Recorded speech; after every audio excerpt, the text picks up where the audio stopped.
Surviving as a single mom doesn't start with motivation. It starts with a decision. A quiet, internal one, usually made when no one is watching, where you accept that this is your reality and that waiting for it to change will only drain you.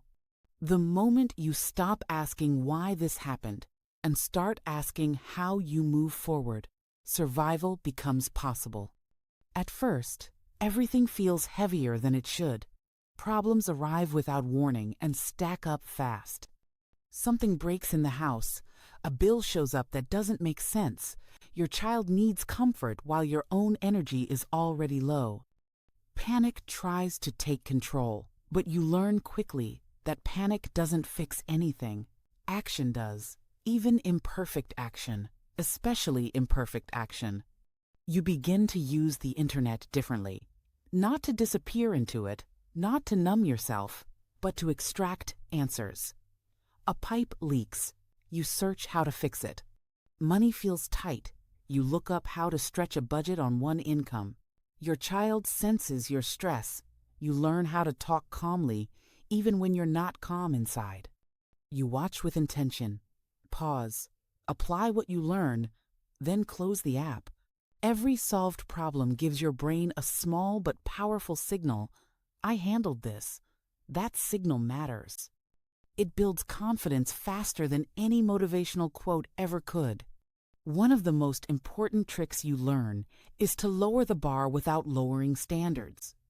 You stop aiming for perfect and start aiming for functional. A fix that works is better than a fix that looks good.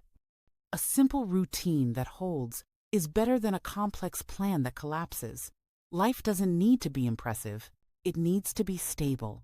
Stability is what gives you room to breathe. There will be days when exhaustion takes over, when you're tempted to scroll endlessly, chasing comfort or validation. This is where awareness saves you.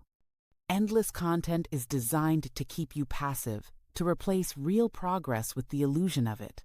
You learn to catch yourself and ask a simple question. Is this helping me rest or helping me avoid? Rest is allowed.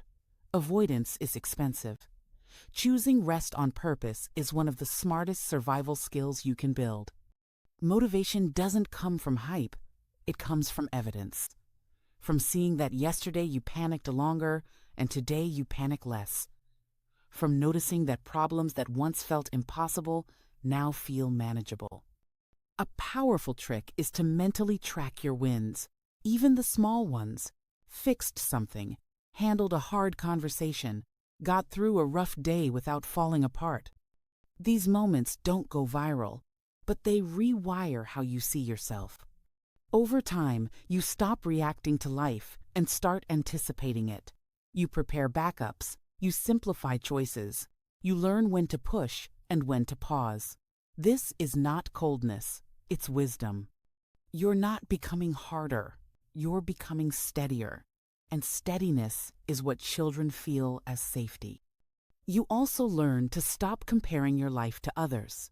Comparison drains energy you cannot afford to lose. Your life doesn't look like theirs because your path is different. Success for you is not luxury or applause. It's predictability, emotional calm, and knowing that when something goes wrong, you won't collapse. That is real power.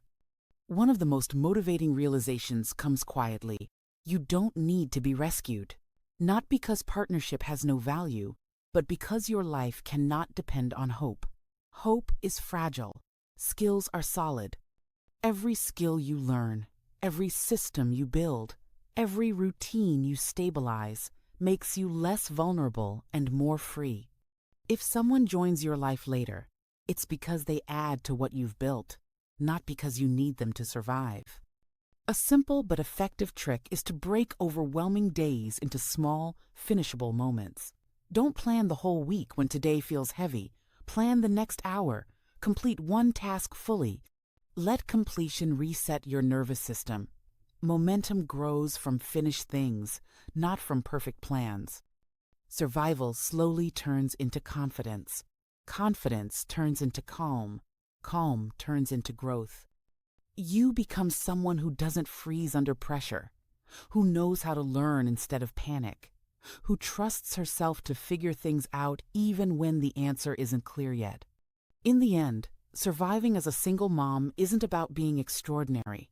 It's about being consistent, showing up again and again, learning instead of waiting, acting instead of spiraling. And once you've lived that way long enough, you realize something important. You didn't just survive. You built a life that works.